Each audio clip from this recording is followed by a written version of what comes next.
It's a Wednesday night edition. Tonight we got a loaded box here with our guests and a little news breaking. As we speak, the NBA draft is going off. They're down to about the 8th or ninth player.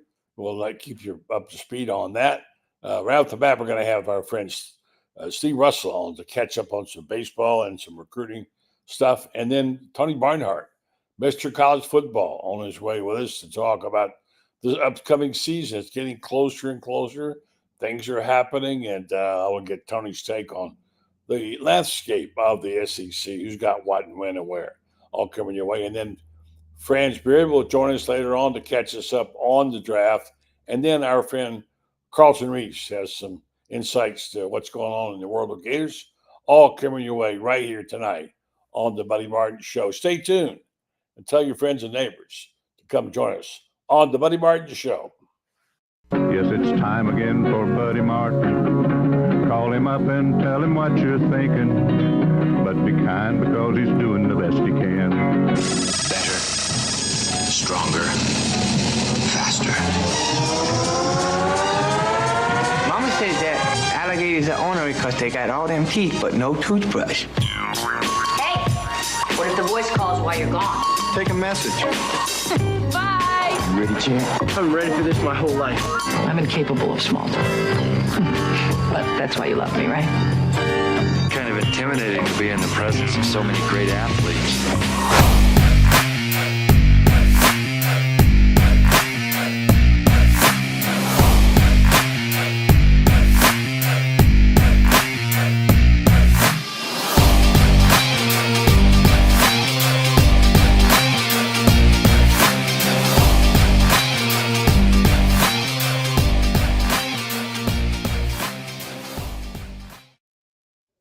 Good evening. Welcome to the program. As we speak, Brooklyn has the 8th pick. It's the end. We'll see what it is.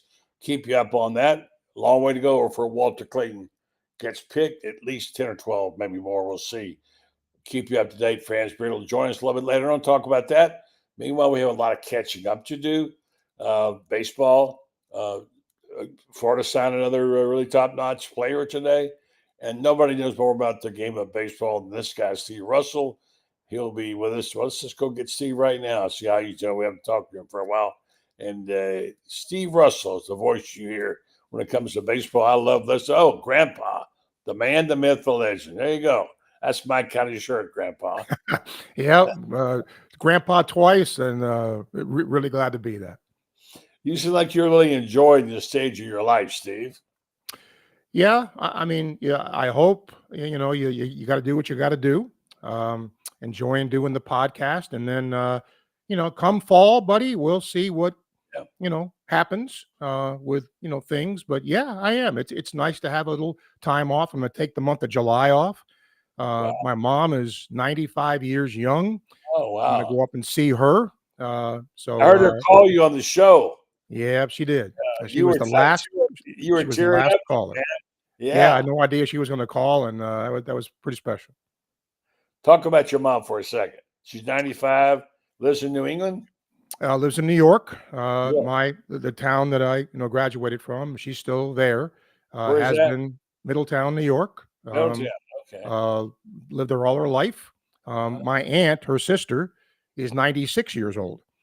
So I got a pretty good, knock on wood, I got a pretty good bloodline here. So I'm hoping that'll help me.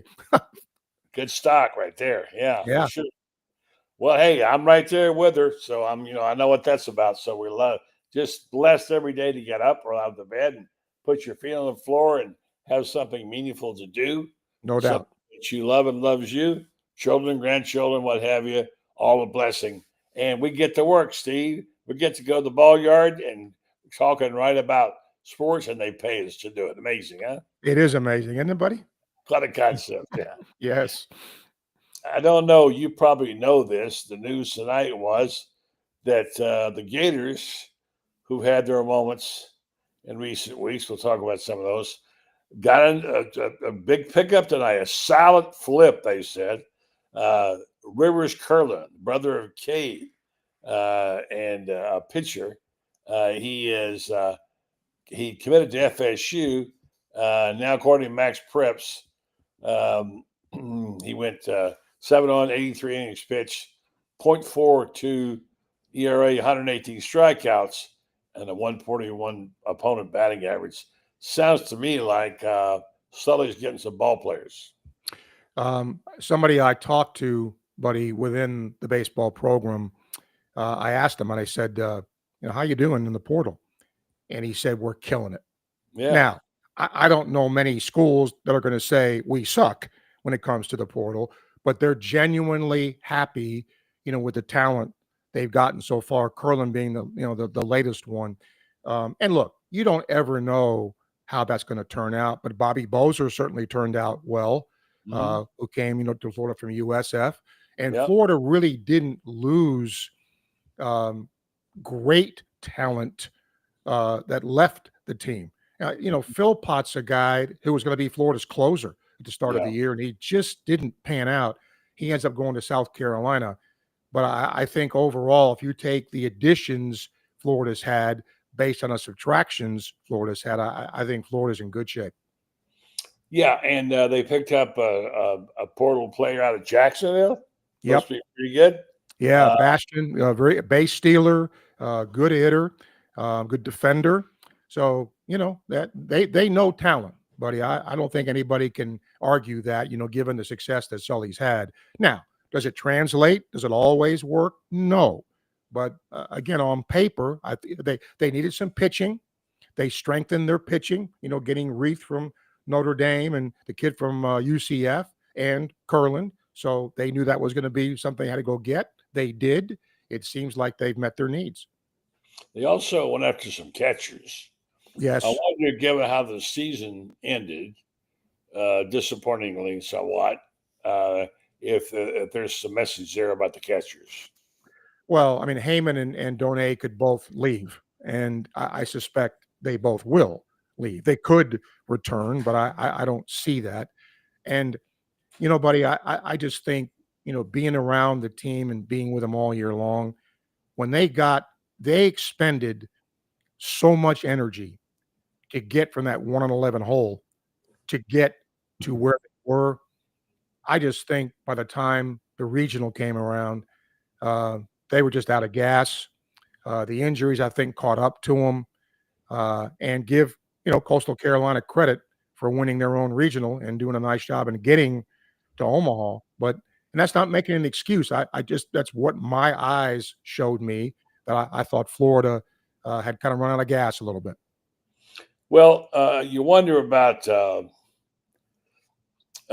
last. You said the Donay and who? Heyman, Luke Heyman. Yeah, Donay had a take sign on an 0-3, just according to what I read, and he swung at the ball and made the out. Was there a message there at all? I don't know that he knew. I think he could have not understood what the count was, lost track of the count, but inexcusable. Inexcusable. Yeah. Well, it was written, and I shouldn't say this without knowing, was that he knew it. He knew. But I mean, if I don't know either. I never asked. All I know was in doing the game, Jeff and I were stunned that he swung, at that pitch. And you could see in the dugout, you could just see the arms being raised, like, what are you doing? Yeah, really. Now, if he did know, that's a very selfish play. I don't care if he hits a triple. Yeah, maybe you don't do that. Yeah. Final thing, Sully had a rough go. We talked about that last time, and now the shoe was on the other foot for Coastal Carolina. What's your take about that? Watching their team, buddy, I think they took a lot of energy from Schnall, the coach, and I think when he went out, they were a little bit listless. You could just sort of see, their leader, their guy wasn't there. And I think that affected them. And sometimes a coach being thrown out doesn't affect you at all. But I think in this case, it did. And I think what he did was excessive. Look, in a College World Series, I think umpires have to use great restraint, because you don't want to throw a coach out. in a College World Series game. But, I thought it was warranted. And unfortunately, because they called it excessive, he's going to miss, time at the beginning of the year too. Just an unfortunate situation for them. Yeah. Well, there's a lot there. I mean, Sure. no matter who you side you take, you can't argue balls and strikes. That's part. Everybody knows that. Yeah, and you can't do, what he did in terms of, the bumping, and you're not going to get away with it. You're not. He actually bumped him. I watched it 4 or 5 times. He says he didn't. He said, I can't be responsible for a grown man's athletic ability, as if nothing touched him. I don't know about all that. But the ump sure did, because he came up and said, that's 2 games Right. suspension. Correct. So he must No hesitation. Yeah. Yep. So you don't like to see the umpire be a bigger part of it. Okay. Enough about that, the baseball. Let's switch for a second. Tonight, perhaps the greatest basketball player Florida ever had, if you want to talk about, because this is All-Americans, is going to be drafted in the first round. And he's coming up on his now. The ninth pick is in with Toronto, next is Houston, and then the Portland. The projections are somewhere around 20 in Miami. What are you hearing? What do you think? What kind of an NBA player would Walter be? I'm very interested, buddy, in reading what experts say that cover the NBA. And I also like to read it a year later. How accurate was all of this? Mm-hmm. I from everything that I have seen and a couple of the NBA people that I have contact with, they see Clayton as a guy who was going to be a second rounder, who then, because of his clutch play and played himself into a first round pick. But I don't think they see him as an NBA starter. I think they see him as an off the bench guy who has the ability to score and help a team offensively. I think that's what I have mostly seen in terms of what is expected of him, at least, early in his career. And I think he'd be wonderful at that because, look, he's not a great defender, but he certainly can score, create his own shot. He certainly isn't afraid. And I think that's what NBA scouts loved, the fact that, he would take over a game offensively and was good at doing it.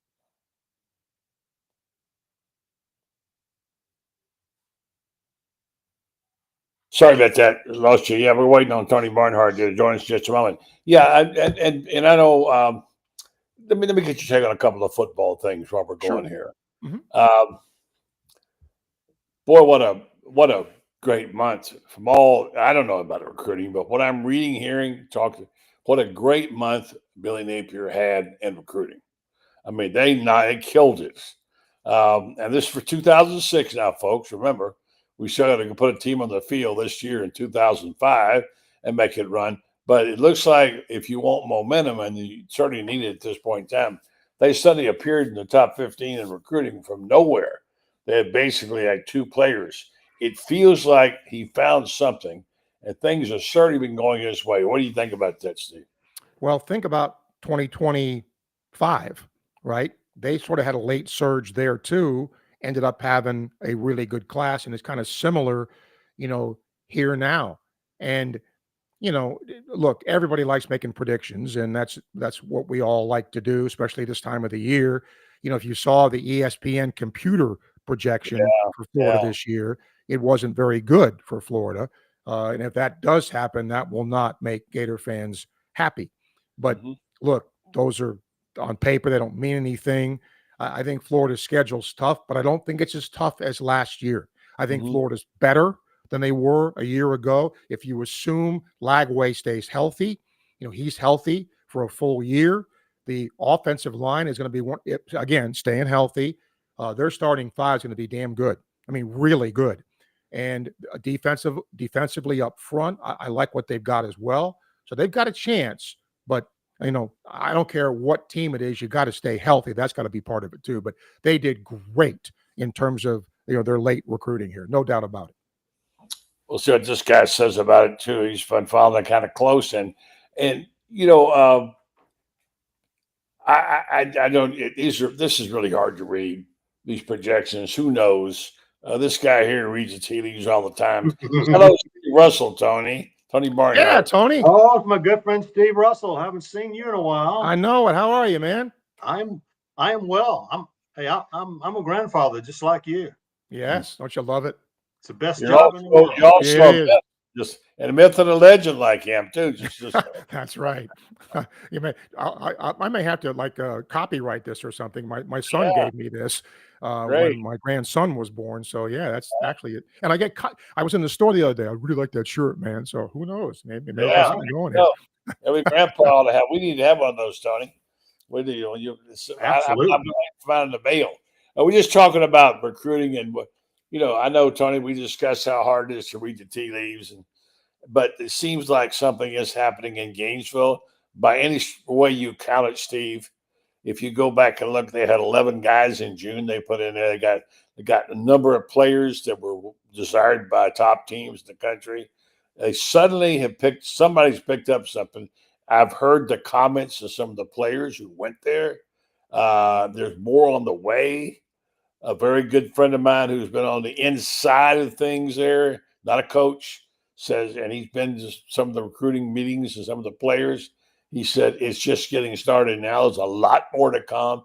I don't know what they did there, what's in the water, but it feels like, Tony, I think maybe you inherited it too, that Billy Napier's got something going on for his 2016. Well, it sounds like they're building momentum, and I think Steve touched on it. When we talk about the Gators, we're all going to come back to the same point, same question: is that can Lagway go the distance? If Lagway can go the distance, I think everybody believes the Gators have a shot. They can line up with anybody in this league if Lagway stay healthy. Will he? We'll find out. But isn't that true of all teams? Their quarterbacks staying healthy, right? Sure. That is, and we just think about Lagway because we saw the difference, when he's healthy and when he's not last year, and how this team. And Tony, you made Steve made a comment about the schedule not being as hard. One reason it's not as hard is they proved last year you can beat those teams. They can beat those teams, and they did it. So I think that's another thing is that the bravado they now have, bring it on. Give me what you got. We'll play you. You bring your best, I'll bring my best. We'll play you. We'll meet you. Anyway, that's one thing. Seems to be a lot more confidence there, or whatever. Let me read you guys something. And I know you all know and like this guy a lot. And it's a point to be made if you want to get down to the brass tacks of what's true. And this guy does it more than anybody else, okay? And you'll know who I'm talking about. So the point was made the other day that Arch Manning probably going to win a Heisman. He expected to. He's a favorite at FanDuel, okay, to win it. And so obviously we all like him. And a guy named Spurrier said, I think most people are picking Texas to win the SEC. I think Pat Dooley's PC podcast. They've got Arch Manning already winning the Heisman Trophy too. My question is, says Spurrier, if he's that good, how come they let Quinn Ewers play all the time last year? He was a 7th round pick. Tony, your response to that? Well, I think the ball coach raises an important point, but the fact of the matter is there was a relationship between Ewers and the head coach at Texas, that it was a pre-existing relationship, and I think that has something to do with it. And plus, it's two different guys. And I think Coach Spurrier raises an important point, but I still think Arch Manning has the talent. He has the talent. Does he have the play calling and everything he needs to be a superstar player? I think he does. We'll find out. Yeah, I think it's interesting that Spurrier did always play the best guy. I mean, we've seen him on a short hook, Steve. Where did Werfel come from? Boom, he's in the game. I mean, we've seen him bench guys and without any remorse whatsoever, any past relationships. And he raises the point, and you say, well, he and Sarkisian, well, was he better already? Were they protecting him? Was it more about they thought he'd do better being brought along slow? Is that what the Mannings wanted him to do? don't put him in there right away. The guy is enormously talented. And I heard someone say the other day, a Texas writer say, he might be the greatest college quarterback in the history of the game. I don't know. Maybe he might be. He's got whoa. I didn't Thank say you, Tony. Thank you, Tony. Hold it. Wait, I didn't Took say the words right out of my mouth. Yeah. Well, but I didn't say that. I know you didn't say it, buddy, but if the fact that anybody would, now, could it possibly turn out that way? Sure, but yes, we do not have a body of work to even judge this guy yet. So, well, and it's just like Lagway, right? I mean, we all think he's going to be really, really good, and he has shown more than Manning has shown because he got to play a little bit more, but we don't know at this point exactly what he's going to do. He's been hurt. Will he stay on the field? And a point about Texas too. Yes, Manning starts now. They lost a lot of talent from that team, a lot of it. And so are they going to be as good across the board, as a team as they were a year ago with Ewers? That remains to be seen, in my opinion. Well, yeah, I mean, there's lots of questions. There's no doubt about it. But if you want to look at by any stretch of the imagination, based on Tony, we talked about this recently. Every now and then in a lifetime, along comes a player you think this guy can't miss, and even before he hits the field, you're willing to predict and project him as being a great player. You brought up Herschel last time, Tony, as that one kind of guy. He was pretty good. Yeah. And I don't know. I'm not sure whether Manning. I've not been around him enough to see. I felt that way about Lagway and said so publicly, and I felt he was going to be a great player. And I said, "Great." It's not a word I use very often. Just based on watching him as film and how he throws the ball so quickly and his athleticism and the way he led people, you could tell they were a better team when he was on the field, period. I don't care if they were playing offense or defense. He made everybody better. And isn't that what a great player does? We saw with Tebow. You saw it in basketball with guys like Magic Johnson, Michael Jordan. They get on the field. I'm not saying he's that. But when they get on the field, all of a sudden, like somebody said, even the defense played better when Lagway was in there. Yeah, well, Tim Tebow is a classic example. Tim Tebow raised the level of play on every team that he played on for Florida. And guys rallied around this guy. Now the question is Lagway that kind of guy? Is Arch Manning that kind of guy? And we'll see. And it's still a quarterback-driven game. The team with the best quarterback has the best chance. And so we're going to. Here's the great thing about Arch Manning, with all the speculation and all the hype and all that, the games are going to be played. Texas has to go to Athens. Okay, Texas's schedule flip-flops, and so it's going to be a lot of fun to watch. It is going to be a lot of fun to watch. There's going to be some great plays made, and the margin of error is very small. You're talking about a very small margin of error between a team that wins 8 or 10 games, and right now it's hard to pick the difference. I don't know that I can tell the difference. Steve, can you stay with us a couple more minutes? Sure. Okay, I was going to bring up sort of a thing that's happening now in college football that we kind of saw coming. And Tony, my gosh, we talked about this for years, the existing realignment and all the things, college football, the return of Division II, quote unquote, etc. Well, here we go. They're gonna realign a lot of the FBS teams. Sources, they said the ASUN and WAC are forming an alliance where 5 football playing ASUN members will move to 2026 into the WAC. Remember the WAC? Which will now then rebrand as United Athletic Conference. Southern Utah and Utah Tech are leaving the WAC. Didn't know they were in it. Sorry. So we're seeing this happening. Is this a rumbling toward more of a Division II thing, Tony? Well, I think those schools, particularly the group of 5 schools, they got to figure something out what they're going to do in the future, because they are going to go broke trying to keep up with the big boys. So they've got to come up with their own. I've said for a long time that there should be a separate FCS national championship. Yeah. Completely on the second level. Take your Power 4. That's one level. All right, and the Notre Dame and those guys, but these schools are gonna they can't, because we're just getting started, guys. The salary cap right now for college football is $20.5 million. It's not going to stay that way very long, and it's going to go up.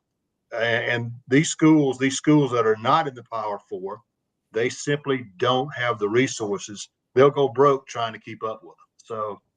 So I think they ought to have their own national championship. I think there'd be a lot of interest in a group of 5 national championship. I Totally agree with that, buddy. Totally agree with Tony. And I think this is coming, Tony. I do. Because of what you said. You monetarily, I mean, look, the power schools are going to have difficulty funding all sports, right? Well, the Wake Forests of the world. Right. Heck, the Mississippi States of the world are going to have trouble. Yes, exactly.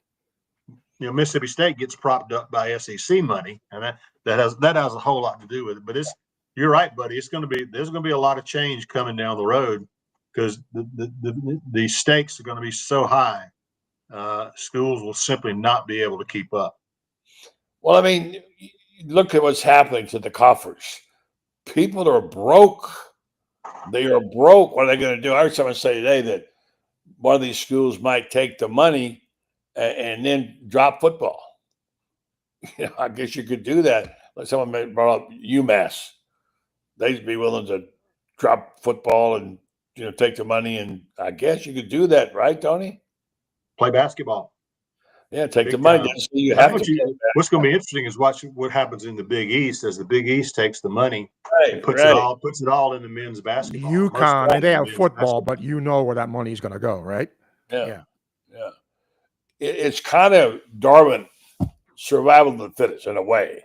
Mm-hmm. Something that kind of we talked about for years, possibly happening. Maybe we don't need this many big-time college football programs. I don't know. As much as we love it, although it's proved to be profitable for these schools, you know, they went ahead and started and added football and got into the big time. They made a lot of money with it, but we'll see where it all goes. The money situation could change in a heartbeat. And all right, let's talk about for a second about stadiums. Been a couple of stories out recently in the stadiums. And EA just came out with the toughest places to play. All right. And now they're all tough places to play. Of course they are. But here's the thing about it. It's not hard to figure out. Go look at the records the last few years. They'll tell you what's tough to play. And, you know, I noticed that Florida, which used to be really high here, it used to be 3rd, 4th, 5th, whatever, and still isn't a lot of them, has dropped because why? They haven't won as many games lately. Right. But this EA came out with a list. I'll let you guys evaluate it. They named. Let's start down at the bottom and go up. I'm gonna start with Florida at 7. Florida's 7. They said the home Florida Gators, colloquially known as the Swamp, given Gainesville's regular, blah, blah, blah, all the things we know. All right. Now, up next before that comes Clemson. Would they be in your top 6, Tony and Steve? Toughest place to play? I wouldn't be in mine. Anyway, they would be. No, I don't think they would be. I don't have my list right here in front of me, but I'm not sure Clemson would be. This doesn't sound. Yeah, it just doesn't sound right. Yeah, and then they got Alabama, which appears to be a little low above them. Above them is Georgia. Got Georgia 4th, 4th. Georgia might be a little low. Then above them is Ohio State. Can't argue much about that. Penn State. I don't know that I put Penn State 2nd. I just don't know. I think I'd put both. Well, the definition is toughest places to play. I mean, I've been to Penn State. It's an entertaining place to play. It's a historic place to play. Toughest place to play. Yeah, that's the point. And then LSU is number 1. I can't argue with that. But nope. But so now I'm gonna give you the coach, Steve, and you get to play you had to play all but one of these teams. You can drop anybody out of these. You got LSU, Penn State, Ohio State, and Georgia. Who are you going to drop? As far as toughest place to play? Oh yeah. You're going to have to play all four of these teams, but you get to eliminate one. Oh, okay. Give me the four again. LSU, Penn State, Ohio State, and Georgia. Well, because it's in the SEC, Georgia. Well, you're going to play them, but I'm saying if you play a team you think you can beat. Oh, okay. I thought you said about dropping one. Okay, dropping one from the list of their toughest places to play. Sorry, didn't do a good job explaining.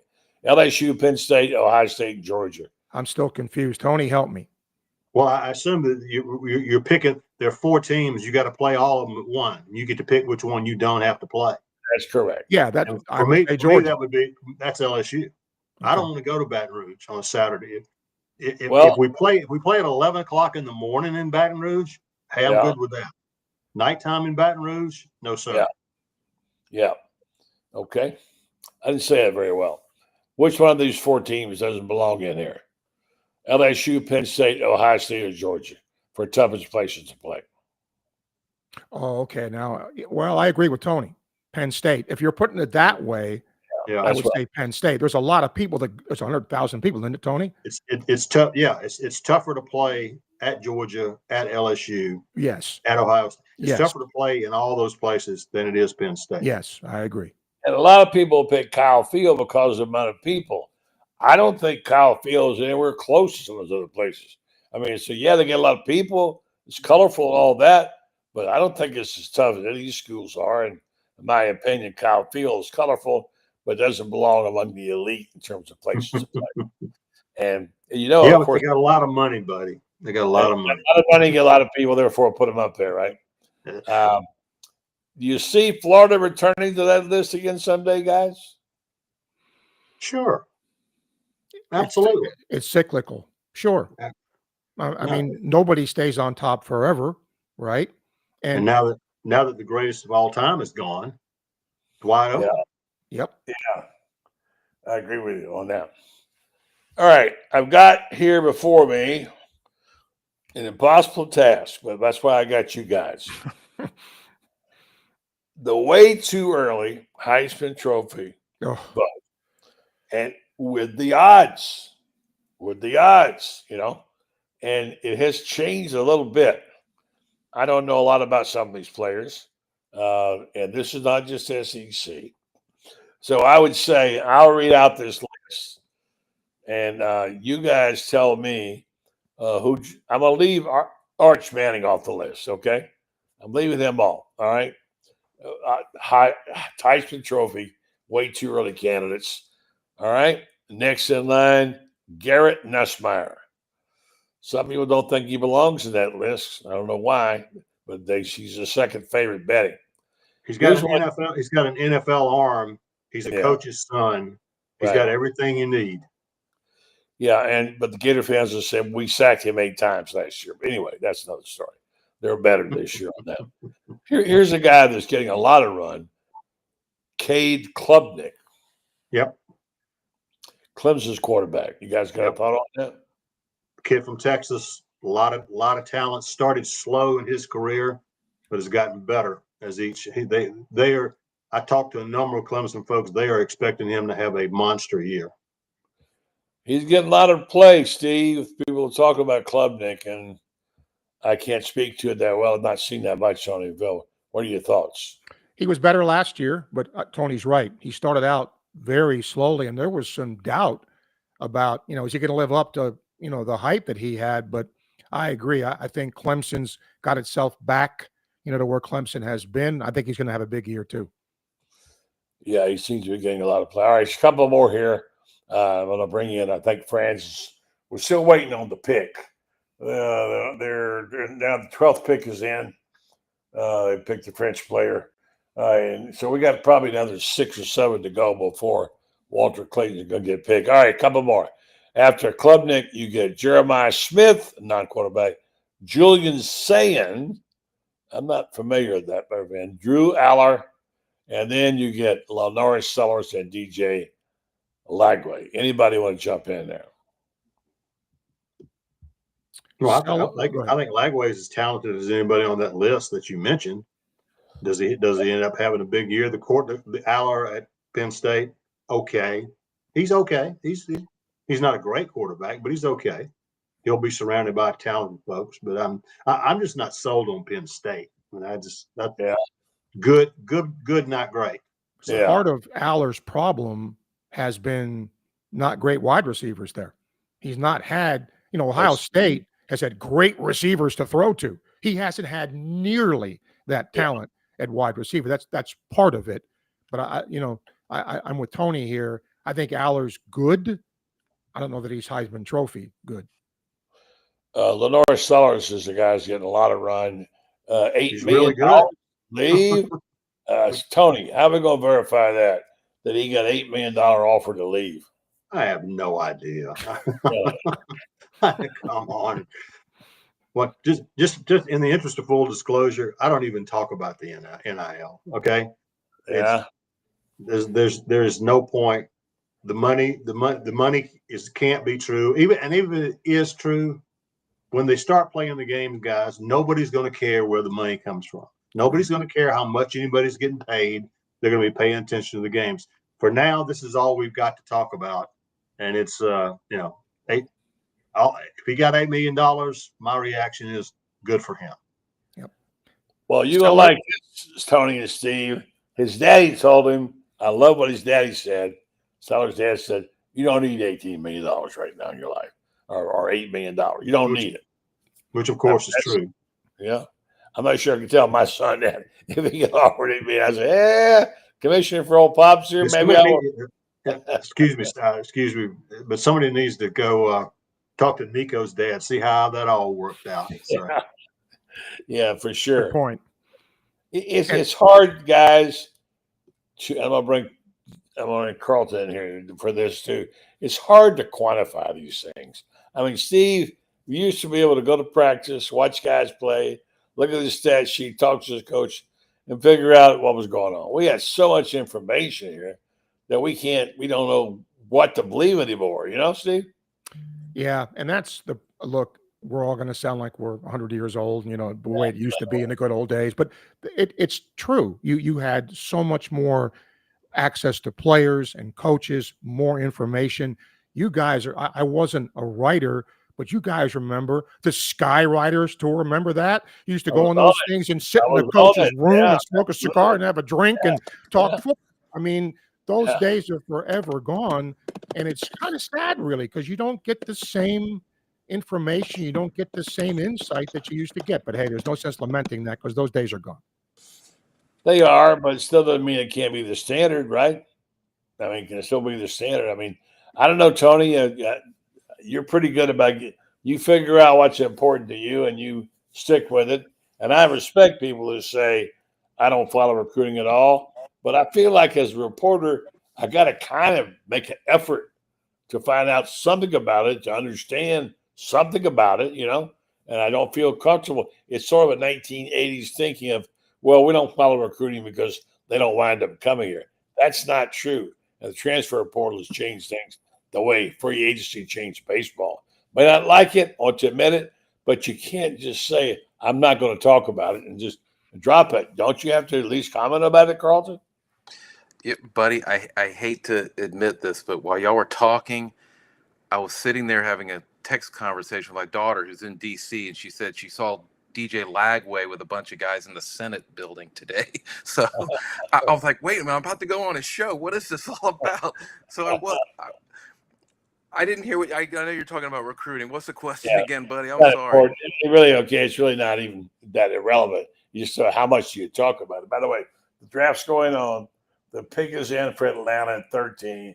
And they probably may not get around to the pick for Walter Clayton tonight. Anyway, we'll see. All right, so that's the deal. I mean, I guess what I'm trying to say is you have to develop a language to where you can at least address the issues because people demanding that we want to know about, they want to know about it. What can you tell us about the portal? What can you tell us about recruiting? I don't feel capable, but at least I'm going to try to talk to somebody and learn some things about it. And I noticed that you can't get Tony, we can't pick up the phone and call. You can. I can't call any coach I want to get him on the phone. I can't get him on the phone. So I don't have that ability and those relationships, Steve, that we used to have. I have nobody to call to check on things except a couple of former ball players. So then what do? Try to learn as much as I can. Go back and listen to tapes.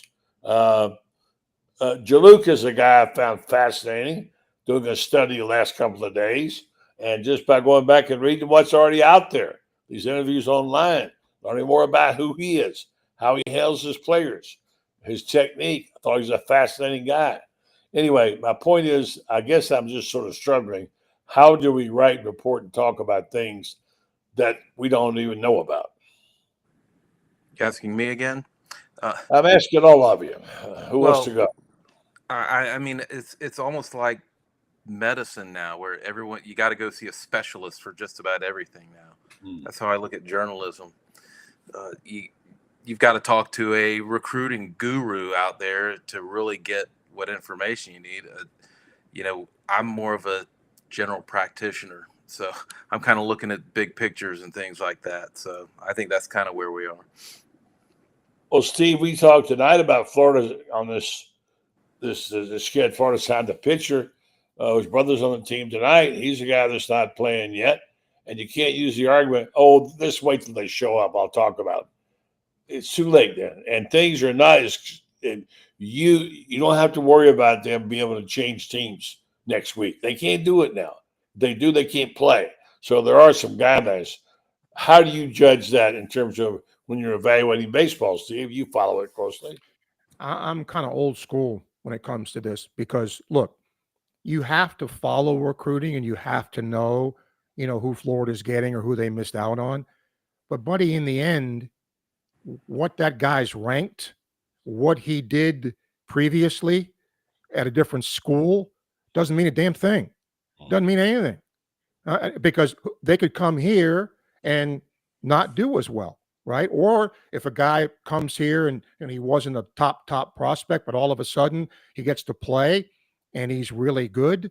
I mean, look, would you rather have a guy in the top 10 in a recruiting ranking as opposed to a top 50 in a recruiting ranking? Sure, you would. That's what fans look at. But in the end, Tony, you've done this, a long time. How many guys have you seen drafted in the NFL that are first round picks that are terrible? Yeah, and there's free agent guys that ended up being all pros. So it is very much an inexact science. No question. It always has been. And my attitude about it is that the recruiting aspect, while to me, it starts when the guy signs and he is officially coming to your school. Now let's find out about him. And now let's just pick up the phone, call some people, find out as much as we can. Because you just don't know. I just like to see guys in practice, talk after they get on campus, and it was hopefully the coaches will get what they want in this one transfer portal window, which is what they want. They want one window, so that will be, I think, a good thing for the process. Another topic, if I may. We don't talk to the fans too much, but we can see right before our very eyes what's going on. Everybody's building new stadiums. Everybody's raising their prices. Tickets cost more. It's almost impossible anymore to be a regular fan. You have to pay extra money for what you want. And the price of being a sports fan has gone through the roof. I don't have to tell you, people are talking about having a recession this year. It's tough out there for people.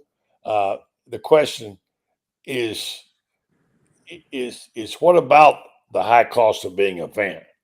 I mean, I read this the other day. From 1999 to 2020, the average price of a seat across all sports rose roughly twice as fast as overall consumer prices. Now, we can understand that language, right? Less money. It increased 19.5% between May 2023 and May 25, one of the biggest jumps in any category tracked by the Bureau of Labor Statistics. It isn't just convenient, it's lonely. Access shatters, rituals vanish, things happen. And like I said earlier, we talked about teams and schools giving up a sport and changing their athletic department. If they don't got any money, they're not going to be able to do anything. They don't have a lot of money. The players are getting it, but it's got to come from someplace.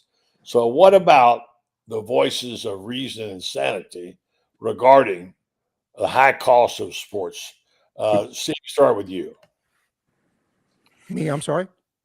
What about the high cost, or whoever wants to jump in? What about the price going through the roof for being a sports fan? It's unaffordable anymore. Well, there's still 89, 90,000 people going to a Gator game. Now, Yeah. I'm not saying, buddy, that a lot of it isn't corporate or, who's getting the seats. But let me ask Tony and Carlton this, because, I mean, do you see an appreciable decline in fans going to games despite the cost? I don't see that. Buddy, I had this conversation with a sitting athletic director, and one thing he did mention is that there's a balance that you strike between what the market, you charge what the market will bear until you get negative feedback and all that. But he said, but the fact of the matter is, and this athletic director told me, he says, for all these people who are complaining and saying they're giving up their season tickets, I got 40 people, 100 people, 200 people waiting in line for the opportunity to buy that season ticket. Yep. Because the demand is so great. And they know this, but you don't want to alienate your fan base by gouging them, but you've got to charge as much as the market will bear, because you got to come up with the money to fund the NIL and all that. So it's a tough call. I don't know. The people I talk to are working people say, the ones I know say, my gosh, I can't afford Gator season tickets anymore. Mm-hmm. And a lot of people have dropped out and said, Mm-hmm. I'm not going to buy them anymore. I can't. Yep. The other side of that coin is I hear too, see, when you've heard this, a lot of people complain that their kids can't get into school at Florida, although they're legacy kids. But even though they have 1,000 on the ACTs and they're all 4.5 students, they can't get in Florida, but they feel, whether it's true or not, that any foreign student can get in, especially if they're Asian. That's the perception, Carlton. I know you know that. Well, Tony was talking about the market dictates it. I mean, we can use our own anecdotal evidence. A lot of people are upset, but if they're filling these stadiums with 90,000 people, that's your answer. That's the only evidence you can go by. Now, they've priced me out. I mean, even a sport like baseball, which, I mean, if there was a sport you could ever walk up to the gate and buy your way in and get a cheap seat, that was it. I tried to get Devil Race tickets the other day, and they're playing at that Steinbrenner Field. There was no way I could take my family down there for it. And the same thing happens, with Gator football and season tickets. But I don't know, Tony or Steve said it, there's always someone waiting to take that spot that you're going to give up. Maybe not as many, perhaps. I don't know. Yeah, it's going to hit a point where, they're going to hit a peak, and then it's going to come down. Also, I mean, if Florida had gone 3-7 last year, would prices be so high this year? I mean, let's look at some of the teams that maybe aren't charging as much because they can't, because their teams aren't very popular. I don't know. Yeah, I wondered if I said to you all, is sports overall better or worse than it was? The condition for the fan, is it better today for the fan, or is it worse today for the fan? And what you all would say and how you characterize. Let's do that.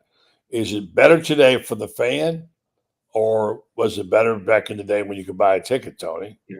No, it's not better today for the fan, because so many fans are being priced out of the market. Now, they're still, as we said, they're still selling those tickets, but the people who are able to participate, who are able to buy tickets, those numbers are going down, and some people are going to have some tough decisions to make. But no, put it this way, for the rich fans, the game is better than it's ever been. Right. The ones who sit in the luxury boxes, the ones who buy the season tickets, buy a bunch of season tickets, if you are someone of means, college football is better than it's ever been. Great point, Steve. That's what we're going to have at Florida Field. All those luxury boxes, and they rebuild everything. You gotta make money. An athletic department, especially now, has got to find ways to make money. And let's take the sport that I do radio for. Go to a Gator baseball game. To Carlton's point, go to the concession stand. Go see how much food is at a Gator game. It's not cheap. And if you bring your family there, you better bring some Jack when you come to the ballpark. So they got to make money. That's what they're in business to do. Make money for the athletic program, and it is pricing some people out, but people are still going. I guess key operative word there being business. You're right. So, all right. So Carlton, hang with me for a second. I'm going to do a commercial here, and then I'll say goodnight to Steve and Tony. Thank you guys a bunch. Great job. Appreciate it. And we'll talk again soon. All right, guys. Take care. Thank you, buddy. Good seeing y'all. Okay. Thank you, guys. All right, guys. Still waiting for Carlton for the draft here. I don't have it yet. I want to tell folks about my sponsors. Meldon Law, who makes this possible. My good friend Jeffrey, I talked to him today. He's getting ready to go to Europe for a whole bunch of weeks and enjoy himself.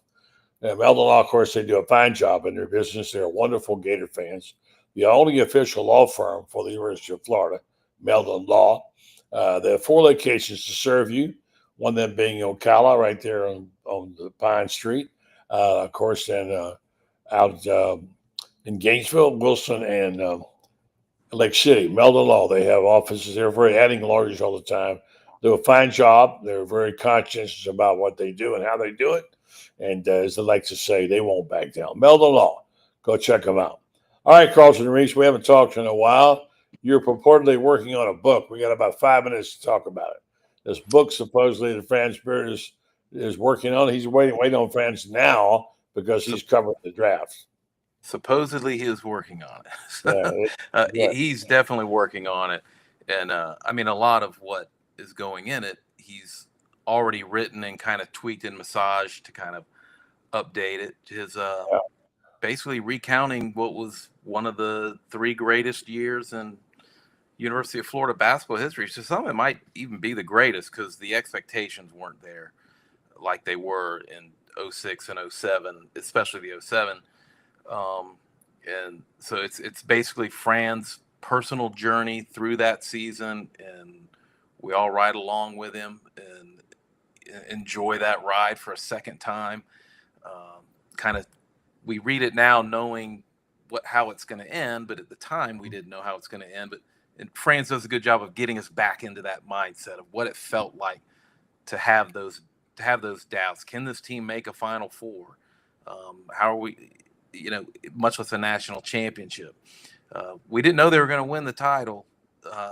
So when you look back at history, you look back at 06, it seems like a foregone conclusion when you look at it historically, but it's still fresh in our minds. And Franz takes us through that journey of what it felt like, everything going along the way. It's an easy read. It's an enjoyable read. Franz does a wonderful job. I have to laugh thinking about my new favorite comic, Nate Bargatze, who's a funny dude. Made more money last year than any comedian in the country. He talks about he didn't like to read, likes to read books, but he said, there's so many words. There ought to be blank pages. He wrote a book with blank pages in it, by the way.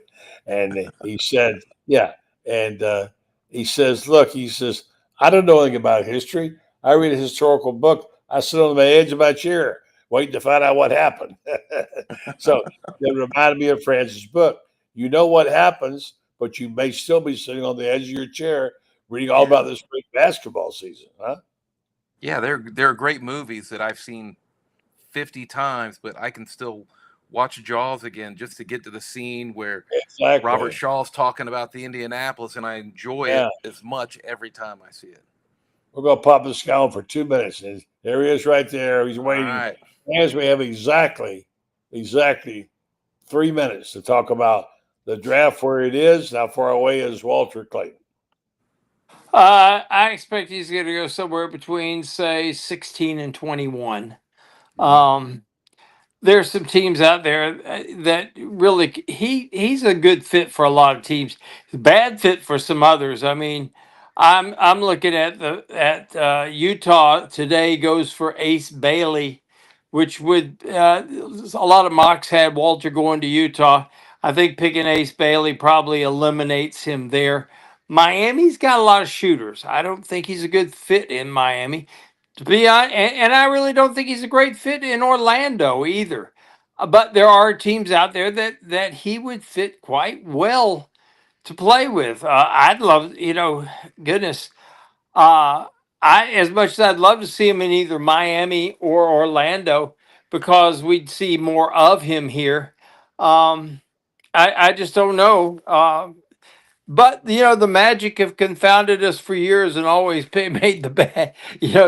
Going to the Magic is like a death sentence. I mean, it's like, okay, you're going to get executed, but you're on death row, and you got to go through the appeals process, and until the governor sends you a pardon at the last second, you're stuck. So anyway. The curse of Shaq lives on. Well, I tell you, I would like to go to see him. Be our luck he'll go to somewhere like Utah, and we'll never get a chance to see him. Although Utah's had their pick already. But yeah, Well, they've got like two more picks, and they went like 17 and 65 last year. I know. They're. I mean, if you get picked by Utah, it's because they're really bad.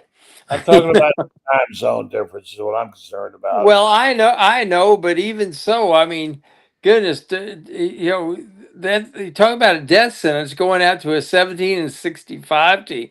The one thing you can't be assured of is you'll get a chance to play a lot, maybe score some points, and maybe your second contract will be good. That could be. So right now they're at 16. The pick is in on Memphis. It could be coming up here in the next 4 or 5 picks. Probably won't be on the air. Real quick, your projection, friends? I think he goes like 19 or 20, buddy. That's just my guess. I think maybe Minnesota. I think Minnesota's at 18.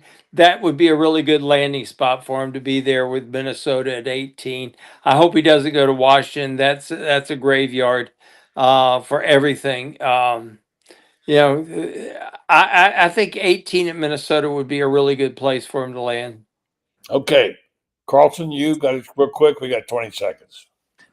Well, I know you don't follow. I don't follow it either myself. Well, I think that a lot of times if they're drafting a finished product, that means that Walter Clayton's not going to be drafted that high. But I don't think you take talent that way. You kind of project what are they going to be. Yeah. So in that respect, I think Walter Clayton should be a very high draft pick because I think he's got a high ceiling. He's not a finished product coming out of college. All right, guys. Thanks very much. I got to go. Thank you very much, Carlton Reese, the editor of Ocala, and Franz Beard of Gator Bay. Thanks, guys. Appreciate it. Night. All right, folks. I want to tell you about Titan MRI. It's now Titan MRI and Imaging. They acquired Highfield MRI, and Joe Colorio started Highfield, so he's back with them now. Titan MRI and Imaging has 3 locations to serve you: 2 in Gainesville with Park Avenue location and the Millennium Center, and 1 in Lake City serving Columbia County and Valdosta. Titan MRI and Imaging offers the same great customer service. They now accept insurance, or you can go through their convenient self-pay option. Titan MRI and Imaging offers MRIs, CAT scans, X-rays, and ultrasounds. Easy scheduling with lots of options. Titan MRI and Imaging. Check them out. Plenty of locations to serve you, coming soon to Ocala. Thanks. Good program tonight. Thanks to Tony, and thanks to Steve and the whole gang, and appreciate it. We're going to go watch the rest of this draft and hope things go well for Walter Clayton Jr. Love to see him in Florida someplace. Good night, folks. Thanks.